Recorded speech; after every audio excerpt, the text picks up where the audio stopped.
Hello chess friends, welcome back to the channel. It's game 10 of the World Championship match between Nepo and Ding.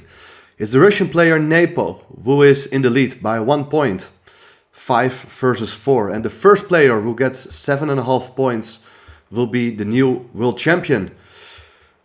In case of a tie, we will get to see an additional tiebreak after the 14th round. But it's game 10 first. Let's see how it goes. It's Ding playing with the white pieces. He has one more white game till the end of the match. So let's see how it goes. He starts with the move 1 c4.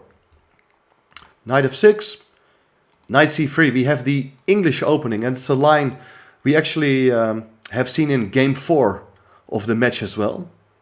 After the moves knight f3, knight c6, we have the 4 knights English opening. Ding in the other game played the move e3 and won in very spectacular fashion with the help of a positional exchange sacrifice. But for this occasion he decides to switch back to one of the other main lines with the move e4. It's a very modern system. It's really popular, let's say, in the last 5 years. And it's quite a remarkable move because with its last move, white does weaken the d4 square. Black has different ways of treating this position. Bishop b4 is an interesting move. But Nepo goes for the sharpest move, bishop c5. It's obviously the most active square for the bishop. Looking at the pawn on f2. And there's also the possibility to gain control over the d4 square. But it's basically also an invitation to an incredibly sharp line we will get to see in the game. As Ding goes for the principled move, knight takes e5. Temporarily sacrificing the knight with the point that after knight takes e5, white goes for the move d4 and will regain the piece immediately. And black has to play very precisely. In case of bishop takes d4, queen takes d4, white has regained the piece, retaining fantastic prospects for the upcoming middle game. Bishop pair, space advantage. Queen threatens the knight. White is clearly better. Black cannot do that. But Nepo is an expert on this line as well, as we will get to see. He goes for the best move. Bishop b4. Pinning the knight on c3, so that after d takes e5, white threatens the knight, but black has the move knight takes e4 in store. And the knight cannot be taken, of course, because the knight on c3 is pinned. But the knight on e4 is not entirely secure and will be immediately challenged by the queen. Queen comes to f3, attacking the knight. And at the same time, the queen also defends the knight on c3. Knight takes c3, b takes c3. So all the knights have been exchanged already. It looks as if white's doubled pawns there are quite ugly. They are isolated doubled pawns, so in the long run they are potentially not so great. But on the other hand, white has a nice space advantage thanks to the pawn on e5. But first things first, black has to decide what to do with the bishop, because the bishop on b4 is under threat. And in quite a number of games, the move bishop a5 has been played. It's one of the main moves to keep the bishop on this diagonal, keeping an eye on the pawn on c3. And one of the key games was Magnus Carlsen playing with the white pieces against Fabi Caruana in the Isle of Man tournament in 2019. It was a really sharp game, but it ended in a draw on move 25. A lot of new games have been played since then, but it's a little tricky line for both sides. One of the ideas here is that white will probably go ahead with bishop f4. And if black castles, the critical continuation is castling queenside. Believe it or not, this is an incredible move. The king is remarkably enough quite safe on the queenside, intending to go to b2. The rook is nicely placed on the d file. But once again, this is incredibly sharp. Don't try this at home. It's not a place where most people would feel safe with their king. And interestingly, instead of this move bishop a5, also bishop e7 has been played by Nepomniachtchi in a game against Magnus Carlsen also in 2019. But here the bishop is not doing that well. as the queen cannot easily be developed, and therefore it will take more time for black after castling to connect its rooks. But Nepo definitely surprised Ding here with the move bishop c5. It's a move which has been played before, but not on the very highest level. In any high-profile games, this move was not featured. And after queen g3, the pawn on g7 is under threat. Here you see the difference. With the bishop on a5, the pawn on c3 remains under threat. Now the bishop on c5 is not doing too much, but it's still pretty active on c5. And white has to play black has to play very precisely here. For instance, if you would castle, then at least there is this move bishop h6 with pressure against the pawn on g7 because of the pin. This will drop the exchange. And a move like g6 to prevent queen takes g7, white will just go ahead here with bishop d3, ready to castle. And in general, these pawns on the light squares, they are weakening the dark squares. Like there are always ideas to come in with the bishop to g5. So regarding black's king safety, you would rather stay away from this move. And Nepo played here the move king f8. Now, black can no longer castle, of course, which is a pity. But white has to decide how to go ahead, how to try to build up some pressure against black's position. And black is relatively solid with a simple plan of trying to play d6, get the bishop out, and aim for simplifications. There are a lot of ways to go ahead, and Ding was on his own. He admitted afterwards he was surprised by this move bishop c5. So one of these ideas here is a move like bishop g5, or the bishop could also go to f4. All reasonable options. Also the move bishop d3 was played, but in the end Ding played here the move bishop e2. It's quite a modest move, but the bishop is not doing too badly here. Black played d6. As announced, black would like to trade off that pawn on e5. And white went for the move bishop f4, protecting the pawn on e5. So in case of d takes e5, there's bishop takes e5 with an attack on the pawn on g7, as well as the pawn on c7 will be hanging. So black is probably not interested in taking the pawn yet.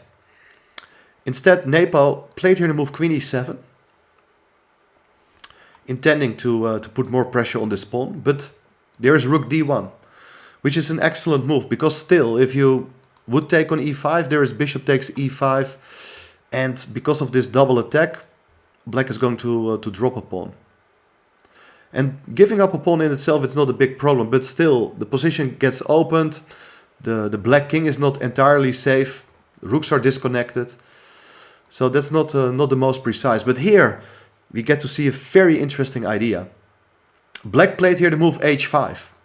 And now, the big story of this game is that this specific position was seen in an online blitz game of Nepomniachtchi playing with the white pieces. He was caught by surprise by this move h5. It's still okay for black. It's all sort of theory, but not too well known. Nepo played here the move h4.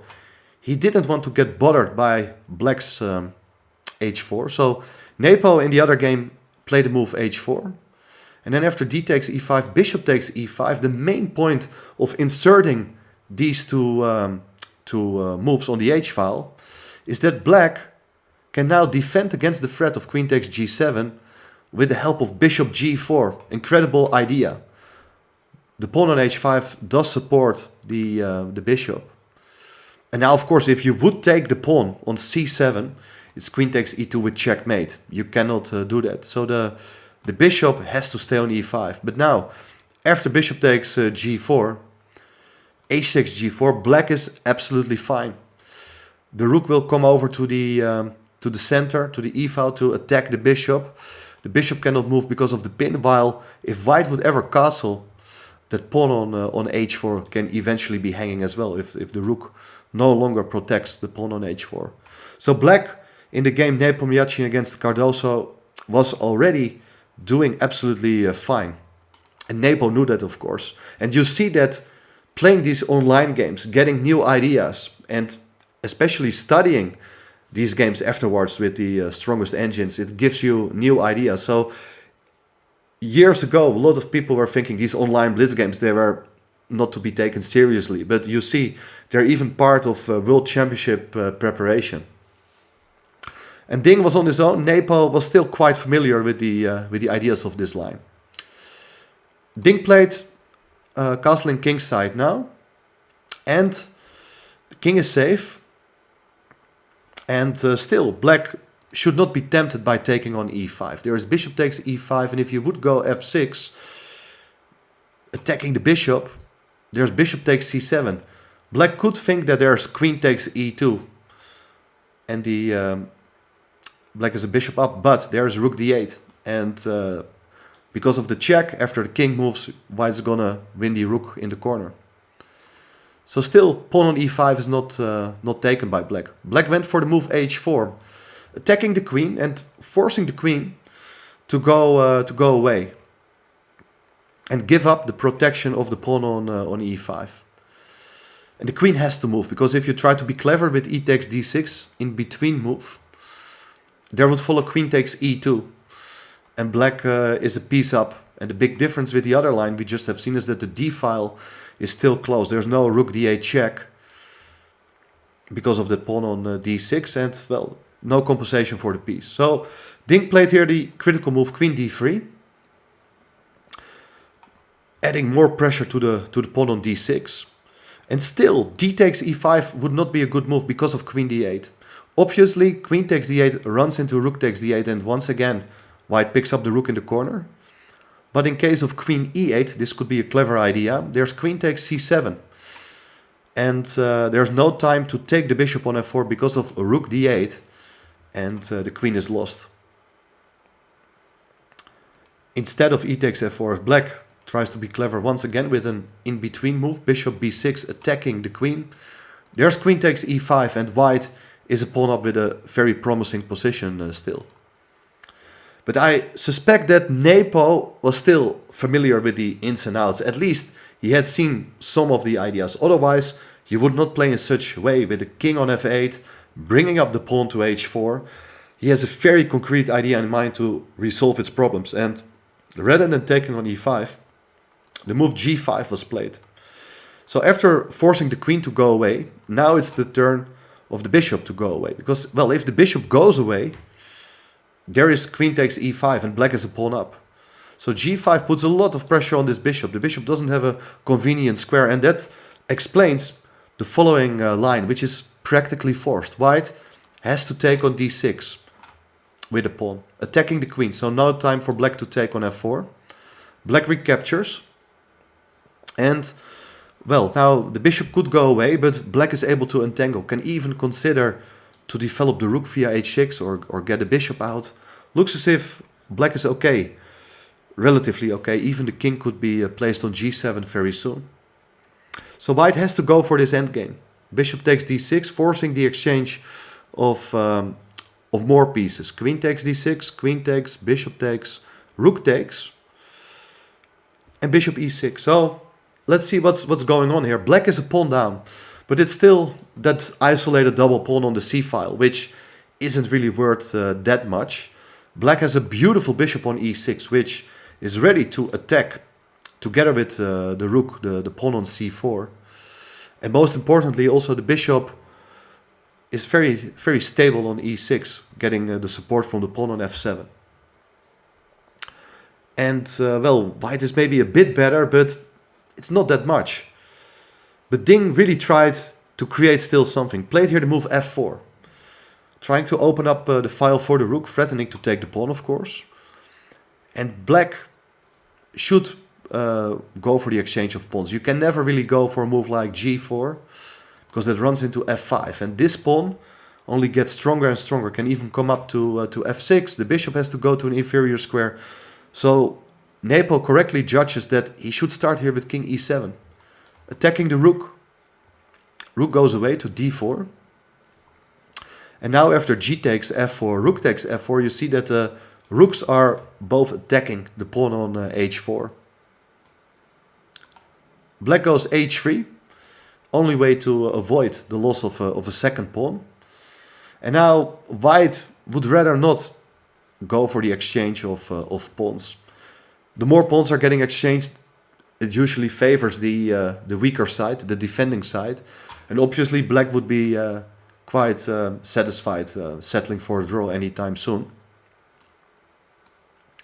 So white tries here to move g4. It's the most ambitious move in the position, so that after rook ac8, white can go king f2 and try to attack the pawn on h3 very soon. But Nepo is playing very actively and in the right way. Places the rook on c5.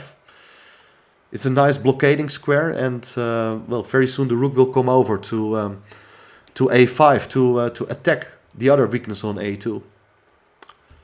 White goes a4 with the idea that after rook a5, the bishop goes back to d1. The bishop cannot do too much, but at least it's defending both pawns and prevents the black rooks from entering. But black is still absolutely okay now. He goes for the move b6. So placing pawns on dark squares, these pawns can never be attacked. And you can see that that extra pawn on the queen side cannot be utilized in one way or another. White went king g3, rook h6. Nice solid move, staying there with the rook, keeping the pawn on h3 defended. And rook fe4, little tactical idea.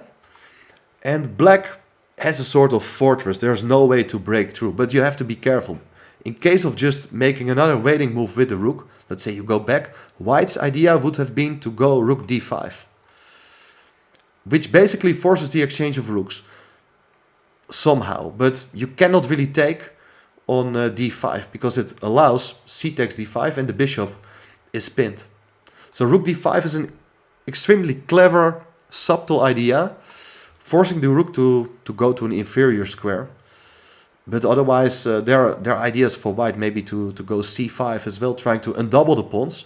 And if white would be able to undouble the pawns, well, then eventually that extra pawn, which was sort of a half extra pawn, will turn into a big one. But Nepo understood the idea of rook fe4, pinning the bishop, and played here the move king f8. Excellent move. So rook d5 is no longer possible because the pin is no longer there. The king is safe. Rook d8 check on the board. And again, of course, in case of king e7 back, there would follow rook d5. That was what Ding was hoping for. But the king is absolutely safe on g7. And you see that there's no way for white to make further progress, as this bishop holds the position together, protects the pawn on f7 as well. So black's position doesn't contain any serious weaknesses. Well, you could say the pawn on h3 is not too great, but white also doesn't have sufficient resources to attack it. Rook a8, going after the pawn on a7, which is still defended, but interestingly, black decides differently, goes for the move rook c5, attacking the pawn on c4. Now after rook takes a7, bishop takes c4. So you see that white is a pawn up, but why does black go for this particular line? Well, now the pawn on c4 is gone. The next step, it's very clear. Black would love to move the bishop away and take the pawn on c3 with check. So black is trying to activate its rooks.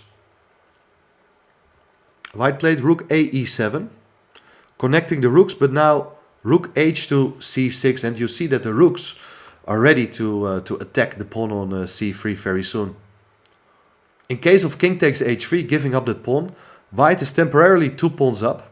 But after bishop e6, that's not going to last much longer, because the pawn on c3 will be taken next. And you see that these rooks, they are becoming really active with ideas to attack the king, to attack the opponent's pawns. This is likely to peter out into a draw very soon. Instead of capturing the pawn on h3, rook 7 to e5 played, offering the exchange of rooks, and that's absolutely fine. After rook takes e5, rook takes e5. White doesn't have much for the pawn, but black has to be precise still. After a move like bishop e6, attacking the pawn on c3, there is rook e3. And you see the rook protects the pawn on c3, bishop protects the pawn on a4, and the pawn on g4. So on the next move, the pawn on h3 can be taken, and that could be still a very unpleasant endgame for black. But Nepo, also when queens are off the board, he's always very sharp tactically, even with not that many pieces on the board. Rather than dropping back to e6, goes for the move bishop b3, putting the bishop on the square where it can just be taken, but the trick is there's now rook takes c3 check, and on the next move you regain the piece. Now after king h4, rook takes b3, the rook endgame is absolutely drawish. Rook b5 played. Of course we are not going for the king and pawn endgame, because after taking on b5, eventually the pawn on h3 will be taken. Instead, rook a3 is the way to go. White captures on b6, black takes on a4, king takes h3. You could think, well, it's a 2 versus 1 rook endgame, and white could try to play on for a long time. Well, this is absolutely a dead roll in many different ways of playing. We have even seen in the previous game, game 9, that Nepo was playing on with an extra pawn in a rook and knight endgame, with pawns on the same wing. Was also very drawish. That endgame was actually a little bit more trickier than this one. And now, rather than suffering for a long time, which is not a real suffering, but white could play on for a number of moves, Nepo even comes up with the immediate equalizer, the move f5, forcing the exchange of pawns, so that after g takes f5, there is rook f4, attacking the pawn, rook b5, king f6, white is 2 pawns up, but after king g3, it's rook takes f5, rooks are coming off the board, and with this h-pawn, it's a dead roll. You cannot move up the pawn will always be taken. h4, king g6, and rather than bringing up the king and play on here, Ding was smiling, played the move h5, gave the pawn away, and with only 2 kings on the board, the players shook hands, and that means that Nepo managed to stay in the lead. He's on +1. It's 5.5, 4.5, with 4 more games to go, and this was an excellent game for him, for black, making a very good draw with excellent preparation, and that's a great result for him and his team. Let's see what is going to happen in the next few games. The tension is gonna be incredibly high, so I'm curious to see if Ding is able to bounce back, but he will also feel a lot of tension, and he got to prove something more than what he has done in this game from today. See you tomorrow with the recap of the next game, game 11. Thanks for watching, and don't forget to subscribe. Bye bye.